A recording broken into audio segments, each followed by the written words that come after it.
Hello guys, welcome to the first episode in our series about the Protestant Reformation.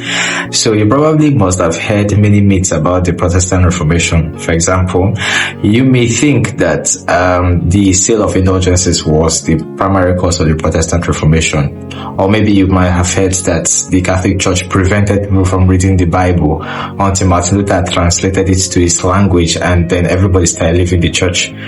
Well, in this series, we hope to bust many of those myths about the Protestant Reformation, give you the real story, context, and background behind the Protestant Reformation, and zero in on many of the Protestant reformers like Martin Luther, John Calvin, Ulrich Zwingli, and the rest. So let's begin from the most common misconception about the Protestant Reformation. Many people think, Catholics and non-Catholics alike, that it was the corruption of the High Middle Ages that is the primary cause of the Protestant Reformation. So the High Middle Ages were a time when there were many corrupt practices in the hierarchy. There were sales of offices, there were sales of indulgences. But was that the reason for the Protestant Reformation? Well, as you will see, Martin Luther himself did not even think that that was the main reason for the Protestant Reformation. Okay, so we have to guard against a monocausationalist view of history. What does that mean? It means that you reduce history to one cause, like there's a major event and you say that there's just one primary cause of that major event. History is not as simple as that. It's very complex. And if you reduce history in that manner, you get what they call junk history. You get history that is not actually authentic. So that is the problem with saying that corruption in the hierarchy is the only reason for the Protestant Reformation. As you will see, there were many factors, in fact, some more theological than practical, that led to the Protestant Reformation. So we first deal with the claim why corruption cannot be a sufficient explanation for the Protestant Reformation. So Jesus himself in the gospel doesn't seem to think that the church will be free from corruption. In fact, among his disciples, he said one of them is the devil. He picked the 12, and he was referring to Judas Iscariot. So among his own circle of apostles, there was one person that was not righteous. So corruption was even in the circle of Christ's disciples. And not just that, he told two parables, at least in Matthew chapter 13, about corruption in the church. So the first one will be the parable of the wheat and the tares, where the wheat and the tares are allowed to grow to the end of time, i.e. judgment day, before they are separated. So he recognizes that even among the body of believers, the church, there will be some tares that grow amongst them. And the second parable he talked about was about a fisherman who fishes in the sea, and he brings all kinds of fish, and the bad fish he throws them back.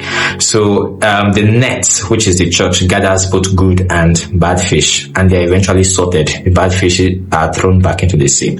So all this is to say that Jesus anticipated that the church he was going to establish is not going to be free from corruption. There's never been an age in the church that was completely free from corruption. Luther himself didn't think that the church was going to create is going to be corruption free. So that wasn't the primary issue. And he said that in his dialogue with Erasmus of Rotterdam. Now, Erasmus was a contemporary of Luther, a polemicist, a person that was also critical about the corruption that was happening in the church, as was saints like St. Francis of Assisi, St. Catherine of Siena. They were all very critical about the corruption within the hierarchy. So Erasmus writes to Luther on the bondage of the will around in the 1517s, and he tells Luther that he knows why he's doing this, that it's not because of indulgences or this, that it was his own doctrine of predestination. And Luther says something quite curious. He says, and thanks Erasmus for striking the heart of the matter, that many people spend their time focusing on trivials like indulgences or the Pope, that his doctrine on the bondage of the will is actually the main reason for the break from the Catholic Church. Okay, so I think we need to take cognizance of that builds of the Reformation is what is known as the Reformation predates Luther by centuries. So the Reformation already started with Saint Odo of Cluny. So Odo was a monk. It's called the Cluniac Reforms. So he began this return to the original rule of Saint Benedict. So Saint Benedict wrote his rules, which were very, very strict. And over time, you see the rules becoming very relaxed, and the monks are becoming very lax. They are owning estates, they are keeping concubines. So, although he was a great reformer and he wants to return back the observance of the original form of the rule of Saint Benedict, guess who comes from the monastery of some of the Cluniac monastery? A person who eventually rise to the ranks of the papacy. And we're talking about Saint Gregory the Great, a pope that hailed from one of those Cluniac monasteries. And he starts a reforming effort in the church. So he starts reforming the church. You will see how the thing builds up to the time of the Protestant Reformation. And Luther reaps the fruit of Reformation that had already begun in the church. So it begins with Pope Gregory the Seventh, that starts to reform the church and focus more on original observance of the rules, righteous living, many of those.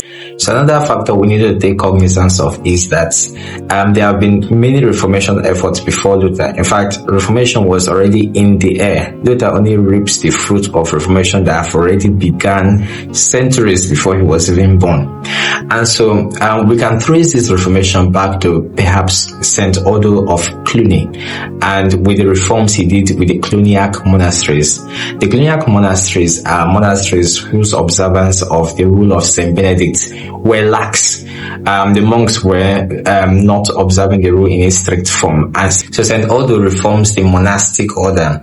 And the great St. Gregory the Seventh or St. Gregory the Great hails from one of these Cluniac monasteries. And he had already imbibed the spirit of Reformation, and he seeks to extend it to the universal church. And so he tries to reform the church. And so you see that Reformation has always been an ongoing process. In fact, the church already understands itself as always in the need of reformation, continual reformation from many of the saints, and not just the reformation that comes from St. Gregory the Seventh, but also the reformations of that revolutionaries like St. Francis of Assisi promulgated in the church. They were reformations from the mendicant orders that St. Francis founded.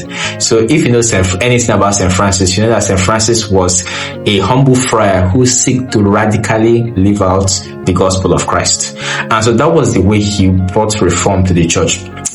He wants to live in a very radical way and show the world how Christ lives and how Christ should live. And he used that as a method of preaching, an example for the church to follow. And so he's trying to reform the church from within. And that is the key factor. And that's what makes St. Francis different from Luther, for example, because Luther is trying to reform the church exteriorly, apart from the church. But the great saints like Francis of Assisi, even St. Dominic, St. Catherine of Siena, those revolutionaries are seeking to reform the church from within. And so the key takeaway is that Reformation, the church is always in need of reform, and the church is always in need of reform, and Reformation is a phenomenon that predates Luther, and is something that Luther was even born into. And in fact, the Augustinian order, which Luther hails from, was a reforming order. So you see that Luther just bears the fruit of a work that had already started long before him. So I had mentioned earlier that the main reason for the Reformation was more theological than practical, and we find that very much in Luther's, for example, Luther's correspondence with Erasmus, which I've already mentioned. Now, the Protestant Reformation is built on 5 core principles, known as the 5 solas. And that is what makes the Reformation more theological by Luther's admission than practical. So we have the first sola is sola fide, faith alone. In fact, Luther, so the doctrine of faith alone was such a fundamental reason and cause of the Protestant Reformation that Luther said of his doctrine of faith alone that if only the Pope were to agree to it, he will kiss his ring, thereby signaling his submission to the authority of the Pope.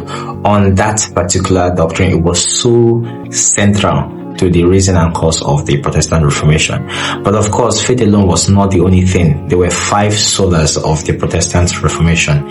So there is the doctrine of faith alone, sola fide, which is very, very central. There is the doctrine of authority, which is sola scriptura, by the Bible alone. There is sola gratia, grace alone, which relates in a very serious way to faith alone. Okay. And soli deo gloria. And in fact, the church agrees to the last three solas, that is solus Christus, soli Deo Gloria, and sola Gratia, but with some qualifications.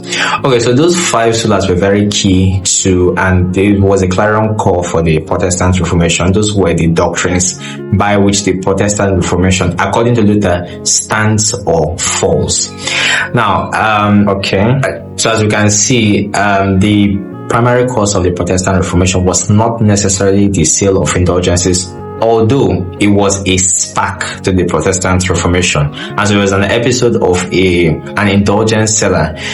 His name is Tetzel, a Dominican friar. And Luther didn't like Tetzel because Tetzel was an indulgence preacher, as they were called. And so that sparked and triggered the Protestant Reformation. And so because of Tetzel, Luther famously nailed his 95 Theses to the wall or to the door of the cathedral at Wittenberg. And so the rest is history from there.